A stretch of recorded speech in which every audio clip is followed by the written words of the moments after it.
जब जिद करी तो अक्रूर जी के मुख से निकल गया, मैया यशोदा ये तुम्हारा लाला नहीं है, ये तो देवकी वसुदेव का लाला है। अब समय आ गया है, इसको अपने कर्तव्यों का निर्वहन करना है, अपने माता पिता की सुरक्षा करना है, उनको बंदी गृह से बाहर निकालना है। इस बात को जैसे मैया यशोदा ने सुना, मैया यशोदा भगवान को अपने अंक में गोद में बिठाती है। हे लाला, जितना मुझसे हो सकता था अपने सामर्थ्य से अधिक, हे कन्हैया मैंने तुम्हें प्रेम किया। एक बार भगवान के हाथ से मैया यशोदा की मटकी टूट गई थी जो बहुत पुरानी थी, तो मैया यशोदा ने झूठ मूठ का भगवान को उखल से रस्सी से बांध दिया था। वो बात जैसी मैया यशोदा को याद आई, मैया कहती है हे कन्हैया भूल बस सही मैंने तुम्हें एक बार उखल से बांध दिया था।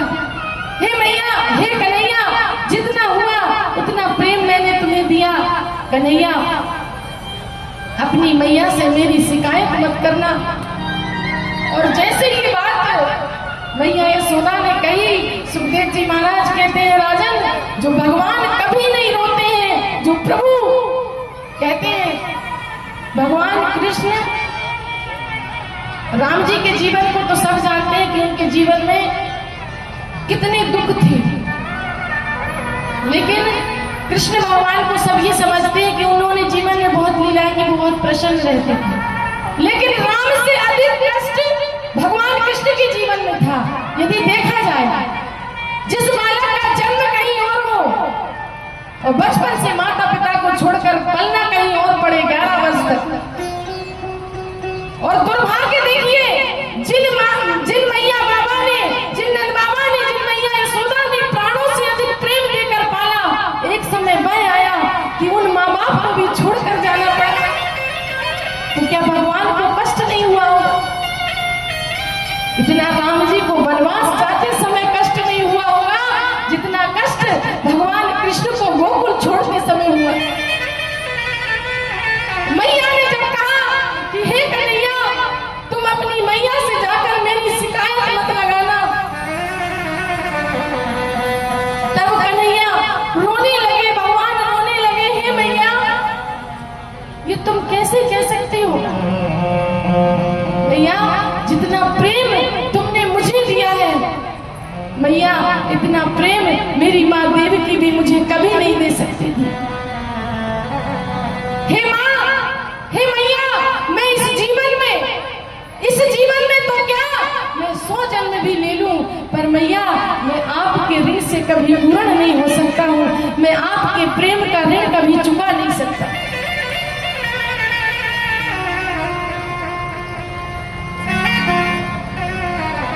लेकिन मैया कुछ परिस्थितियां ऐसी हैं कि मैया मैं चाहता तो नहीं हूं लेकिन मुझे जाना पड़ेगा।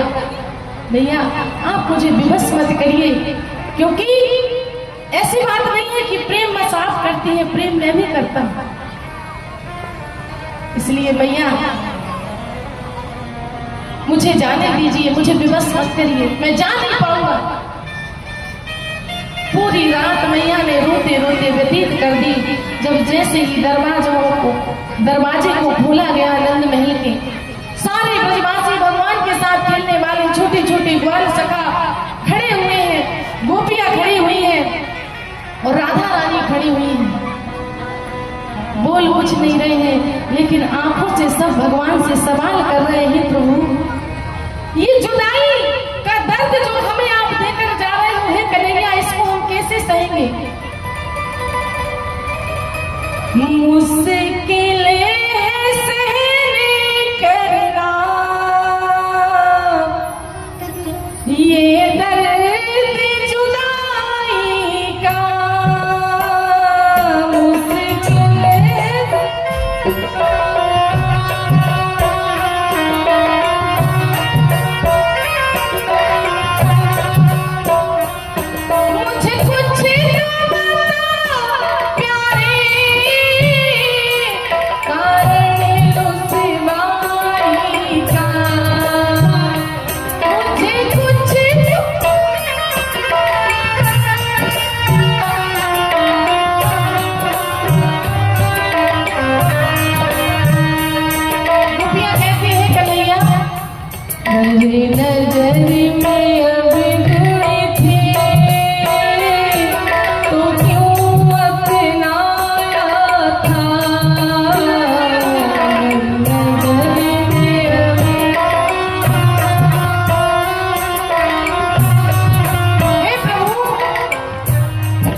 गोविंद भगवान से जवाब मांग रहे हैं, लेकिन भगवान ने अंत में यही कहा, देखिए आप सभी यदि इस प्रकार से मुझे विवश करेंगे तो मैं जा नहीं पाऊंगा और मेरा जाना निश्चित है और जाना जरूरी है। परिस्थिति कुछ ऐसी है। तब भगवान ने उन गोपियों को आश्वस्त करते हुए अपने सखाओं को समझाते हुए कहा था कि आप लोग इस प्रकार से रोइए मत, विलाप मत करिए। आज जा रहा हूँ, परसों धनुष यज्ञ है, शाम को जैसे ही धनुष यज्ञ समाप्त होगा मैं परसों लौट कर वापिस आ जाऊंगा। वृंदावन बिहारी लाल की। सुखदेव जी महाराज कहते हैं, राजन लेकिन भगवान परसों का बोल कर गए, बरसों तक भगवान लौटे नहीं है। वृंदावन बिहारी लाल की लौटे नहीं। और वो गोपियां वो इतनी स्वाभिमानी थी, मैं आपसे निवेदन कर दूं, वैसे गोकुल की सारी गोपियां माखन बेचने जाती थी मथुरा, लेकिन जब भगवान 3 दिन में लौट कर नहीं आए थे ना, तो उस दिन से जो गोपियां माखन बेचने जाती थी उन्होंने माखन बेचने जाना बंद कर दिया। क्यों? उनके मन में भाव आया कि कुछ तो ऐसा हुआ होगा जो भगवान हमको छोड़कर चले गए, और यदि वो हमें छोड़कर चले गए, वो हमसे मिलना नहीं चाहते, तो हम भी उनकी बगैर इच्छा के उनसे मिलेंगे नहीं। और यदि हम मथुरा जाएंगे माखन बेचने, कल फिर से उनके सामने आ जाए, इसलिए जो गोपियां जाती थी उन्हें जाना बंद कर दिया। वृंदावन बिहारी लाल की। भगवान गोकुल छोड़कर पहुंचे हैं मथुरा। मथुरा में जाकर घाट पर भगवान ने धोबी का उद्धार किया। सुदामा नाम का एक दर्जी था, भगवान ने उससे वस्त्र लिए। भगवान के साथ में बलराम जी महाराज थे, दोनों भाइयों ने वस्त्र धारण किए। अक्रूर जी ने अतिथि गृह में रुकने की व्यवस्था की। भगवान ने थोड़े देर आराम किया, उसके बाद भगवान नगर